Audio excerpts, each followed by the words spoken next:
Friends, આપણે ભારતીય જ્ઞાન પ્રણાલી એટલે શું?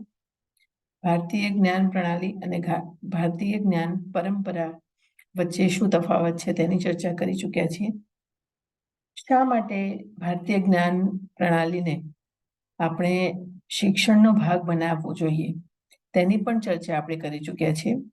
હવે મુખ્ય પ્રશ્ન એ છે કે ભારતીય જ્ઞાન પ્રણાલીને શિક્ષણનો ભાગ કેવી રીતે બનાવાય?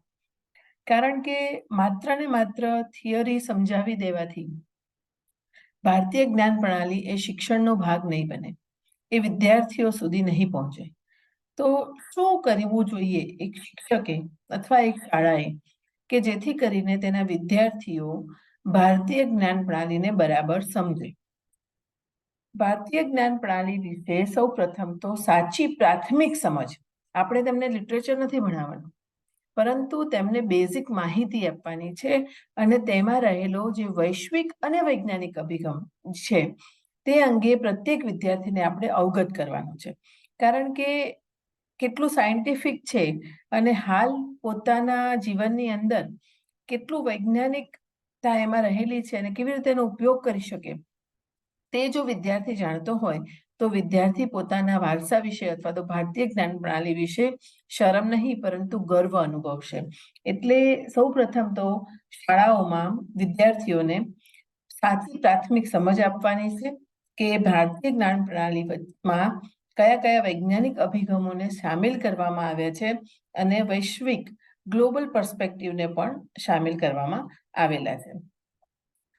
બીજી વસ્તુ કે તમામ વિષયના શિક્ષકો, આ કોઈ એકલ દોકલ શિક્ષકનું કામ નથી,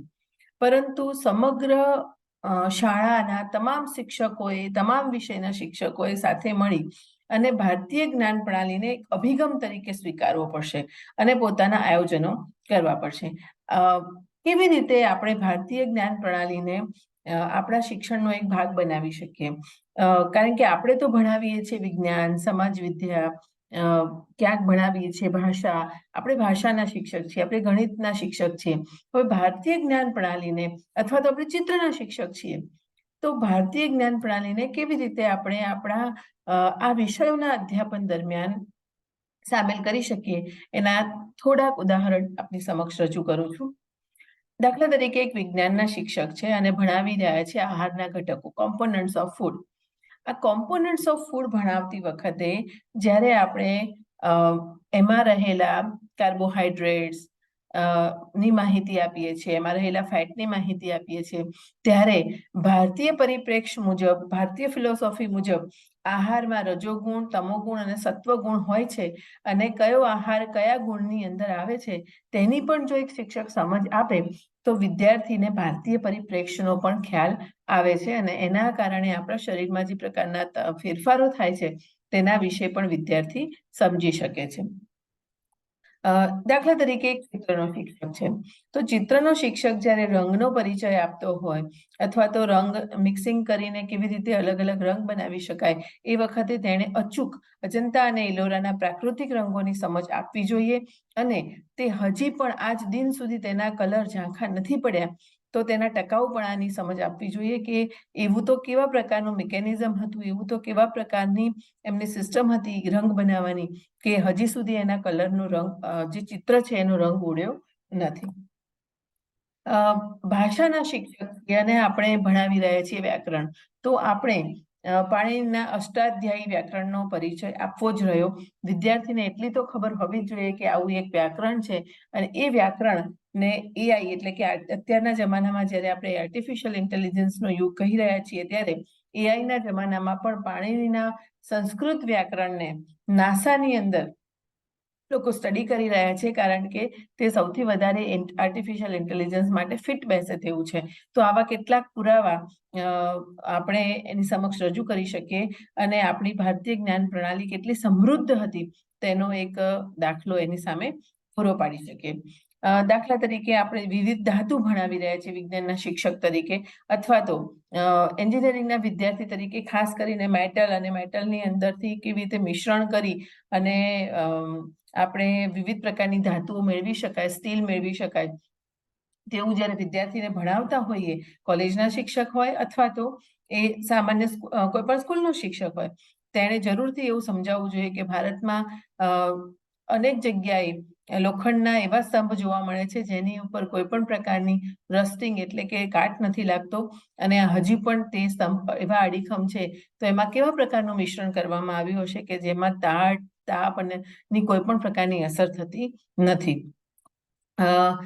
જ્યારે આપણે બિઝનેસ સ્કૂલની અંદર કોઈ શિક્ષક ભણાવતા હોય અથવા અર્થશાસ્ત્રની વાત કરતા હોઈએ અથવા તો નાણાં વિશેની વાત કરતા હોઈએ, ત્યારે વિવિધ રાજ્ય વ્યવસ્થાની વાત કરતા હોઈએ, સમાજ વિદ્યાના શિક્ષક હોઈએ, તો અચૂક આપણે ચાણક્યને યાદ કરવા જોઈએ અને અર્થશાસ્ત્ર જે તેમના દ્વારા આપવામાં આવ્યું છે તેને આપણે વિદ્યાર્થીઓ સમક્ષ રજૂ કરવું જોઈએ કે એમાં કેટલાક આવા સિદ્ધાંતો પણ આપવામાં આવેલા છે. જ્યારે આપણે ટાઉન પ્લાનિંગની વાત કરતા હોઈએ, જ્યારે આપણે સિવિલ એન્જિનિયરિંગ ભણાવતા હોઈએ, ત્યારે પણ આપણે જે મોહેન્જો-દરોમાંથી અને હરપ્પેન સંસ્કૃતિમાંથી આપણને જે ઉત્ખનન વખતે રોડ મળ્યા છે, તો એ રોડ અને એને ડિઝાઇન ટાઉન પ્લાનિંગની સમજ પણ આપવી જોઈએ કે આપણી પાસે આ બધા પ્રકારના ટાઉન પ્લાનિંગ વેલ એસ્ટાબ્લિશ્ડ હતા, આપણી પાસે રોડ હતા જે એકબીજાને કાટખૂણે મળતા હતા. તો આ બધું તો આપણી પાસે હતું જ, અને એનો આપણે ગર્વ અનુભવવો જોઈએ અને સાથે સાથે એમાંથી શીખી અને એ પરંપરાને આપણે આગળ વધારવી જોઈએ. અત્યારે જોઈએ તો આયુર્વેદ, યોગ, નેચરોપેથી આ બધા આપણી આજુબાજુમાં જોવા મળે છે. ઘણી બધી વખત આપણે જાણતા નથી હોતા કે ઘરની બહાર આપણે શા માટે તુલસી વાવીએ છીએ, આપણે શા માટે સૂર્યને જળ ચડાવીએ છીએ, અથવા તો અમાસના દિવસે જે ભારે અથવા તો વધારે શ્રમવાળા કામ હોય એમાંથી એવા કામ કરનાર કારીગરો રજા રાખતા હોય છે. તો શા માટે આ રજા રાખવામાં આવતી હતી? એવા પ્રકારની વસ્તુઓને આપણે સાયન્ટિફિકલી વિદ્યાર્થીઓને સમજાવવી જોઈએ. જ્યારે પણ આવી કોઈ પણ પ્રકારની પ્રણાલીની વાત આવે ત્યારે તો અને તો જ આપણે ભારતીય જ્ઞાન પ્રણાલીને એક સમગ્રતયા એક શાળાના અભિગમ તરીકે સ્વીકારી દરેક શિક્ષકે વિચારવું જોઈએ કે અહીંયા આપણે ભારતીય જ્ઞાન પ્રણાલીને કેવી રીતે ઇન્ટિગ્રેટ કરી શકીશું, કેવી રીતે વિદ્યાર્થીઓ સુધી પહોંચાડી શકીશું. અને જો એ કરવામાં આવશે તો એક સમગ્રતયા એક ભારતીય પરિપ્રેક્ષ્ય ઊભો થશે, જેની અંદર વિદ્યાર્થી એવું પણ સમજતો હશે કે ભારતીય જ્ઞાન પ્રણાલી એ માત્ર ને માત્ર પુરાણી અથવા તો જૂની પુરાણી પરંપરા નથી, પરંતુ એક વૈજ્ઞાનિક દ્રષ્ટિકોણથી બનેલી એક અપનાવી શકાય અને વર્તમાન સમયમાં પણ પ્રસ્તુત હોય તેવા પ્રકારની પરંપરા છે.